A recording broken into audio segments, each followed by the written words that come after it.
Welcome to BaseballGuys.com. I'm your host, Ray Flowers. More turmoil in the world of baseball. That's what I'm here for. Another day, another whole host of players getting placed on the injured list, headed by the name of Jimmy Rollins. He's got a strain, a grade 1 or 2, they're not really sure at this point, of his calf muscle. Looks like he's going to miss anywhere from 2 to 4 weeks. Really bad news, obviously, for the Phillies and for Rollins owners, especially since he's basically been a 150-game plus player for about a decade now. Hopefully he'll be back in a couple weeks, but again, it could stretch out to a month. You're going to have to do something at the shortstop position if you're a Jimmy Rollins owner. Good news out in San Francisco. Jonathan Sanchez dominated the Pirates today, 11 strikeouts and 8 innings of work, shutout innings, mind you. And he once again showed why it might have been smart this year to pass on a guy like Clayton Kershaw early and look at a guy like Jonathan Sanchez later in your draft. Compare the work of both pitchers in the second half last year, virtually identical. Sanchez has obviously got the upside of Kershaw. He doesn't quite have as dominating a track record, but when he's on like he was today, he can dominate just as well as any left-hander in baseball. Don't overlook Jonathan Sanchez if he's available in trade, or if you were smart enough to grab him early in the year. He could be a strikeout inning pitcher, and he could easily win upwards of 15 games with a solid Giants club and a good place to pitch. Closer mayhem. That's kind of where we're at today. In fact, there's an article that'll be viewable on fanball.com from a new category I called solds. Basically saves plus holds. I put the idea out there of why not combining the two into one measure instead of having all of the relief pitchers judged only by that save category and all the problems that brings up, having to run to the waiver wire to pick up guys when there's changes necessary, having to spend all your free agent budget to acquire those middle relievers that move into the closer role. Why not just have one category where we add saves and holds together, make it one category, and then we're back to drafting pitchers for their skill level, not just for that ninth inning role. Why do I bring that up? Well, just today, we had the news that the Toronto Blue Jays will go Kevin Gregg in the ninth inning. We had Mike Gonzalez placed on the disabled list, meaning Jim Johnson will be the closer. There's been a whole host of other changes. In fact, by my count, about a quarter of all Major League teams have already changed who their closer is in the ninth inning, and we're 10 days into the regular season. Take a look at fanball.com for the article on solds. Again, I think it's a better idea and a more equitable way to bring the relievers back into the equation and not just count on that saves roll from them.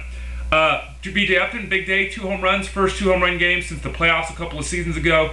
First signs of life for him actually this season. He's a really slow start to the year. Still hopeful of a potential run at 20 home runs, a potential run at 40 steals. Don't know whether that's going to happen or not with Upton. He's obviously immensely talented. If he can put it all together, he can be a huge fantasy asset. If you own Upton, continue to hold on because days like this could continue to occur as we move forward.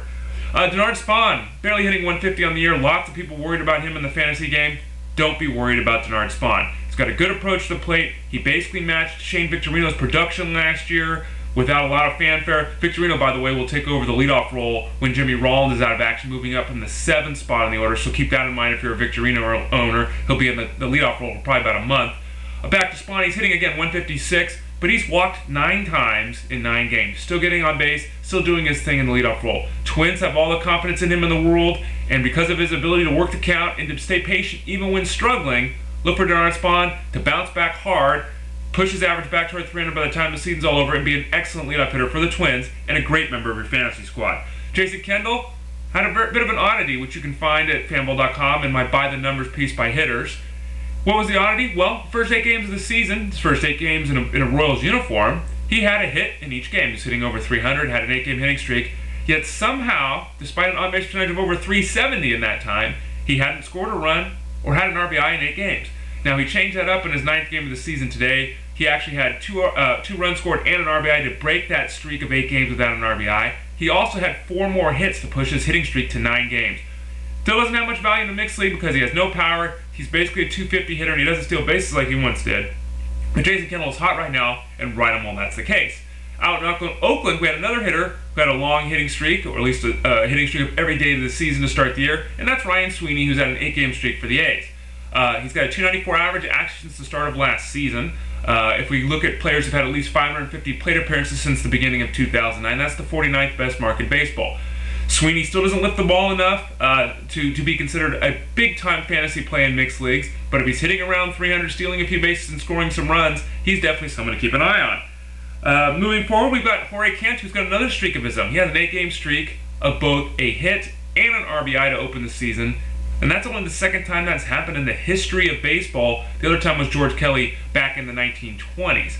Cantu has actually pushed that streak of RBIs out to 12 games, which is the longest streak in baseball since Mike Piazza hit 15 a couple of years ago. Major league record again is from the 20s. It's 17 games, so Cantu has a long way to go to reach that mark. But again, second player in the history of baseball to have an RBI and a hit in his first 8 games of a season. Jorge Cantu's off to a hot start.